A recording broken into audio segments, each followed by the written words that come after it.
Boker Tov, nous sommes le 2 mai 2021. C'est l'heure du premier journal d'information en direct de Jérusalem sur Radio Kalita.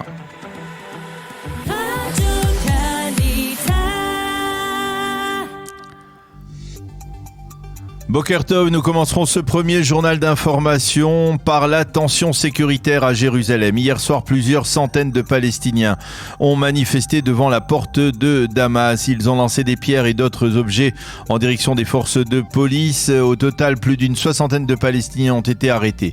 Plus de 90 000 fidèles palestiniens se sont rendus hier soir sur le mont du Temple pour les prières de la nuit d'El-Kader, la nuit du destin, qui est l'une des dernières nuits du Ramadan, durant laquelle, selon la tradition musulmane, le Coran a été donné aux musulmans.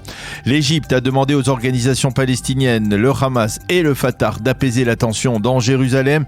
Les Égyptiens ont également demandé à Israël d'empêcher l'évacuation, selon elle, illégale des familles palestiniennes du quartier de Tcherjarar dans la partie est de Jérusalem. Selon les Égyptiens, une nouvelle escalade de la violence risque de conduire, selon eux, à une nouvelle intifada.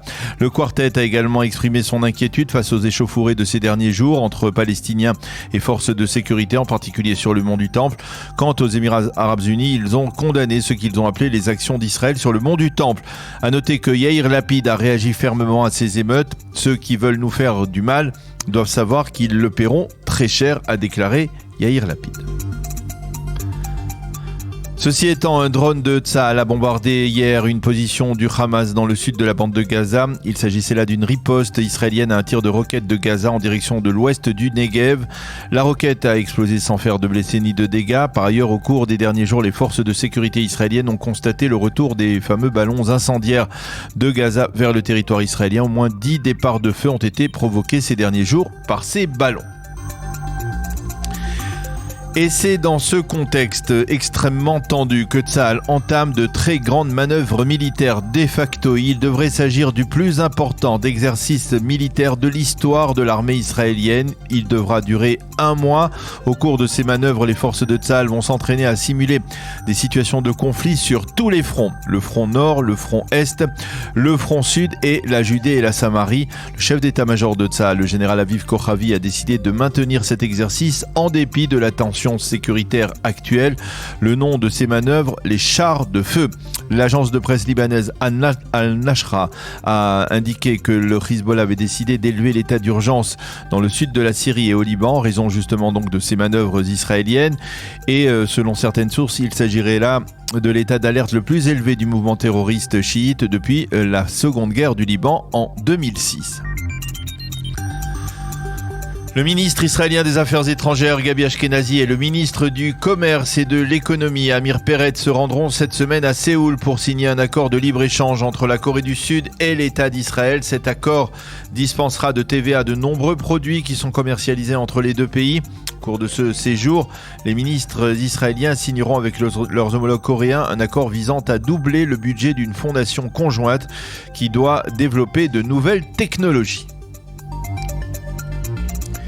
Et puis pour terminer ce premier journal d'information, une page politique. À la tombée du Shabbat, des tractations en vue de la formation d'un gouvernement Bennett-Lapid ont repris. De l'avis général, ce gouvernement pourrait être présenté à l'aval de la Knesset d'ici la fin de la semaine. Les différentes parties sont tombées d'accord apparemment sur une clé de répartition des portefeuilles ministériels. Yesh Atid recevra 6 ministères dans ce futur gouvernement, Yamina 4, dont le poste de Premier ministre au début pour Naftali Bennett. Gidon Sa'ar, le parti de Gidon Sa'ar, 4 ministères, 3 pour les travaillistes, 2 pour Israël Beitenou, dont le ministère des Finances qui reviendra à Victor Lieberman, et 2 pour le parti Meretz qui pourrait recevoir le fameux portefeuille de l'éducation. Il a été décidé également que l'une des premières lois qui devrait être votée par la nouvelle coalition gouvernementale sera celle qui limite à 2 mandats le poste de Premier ministre. C'est la fin de ce premier journal d'information.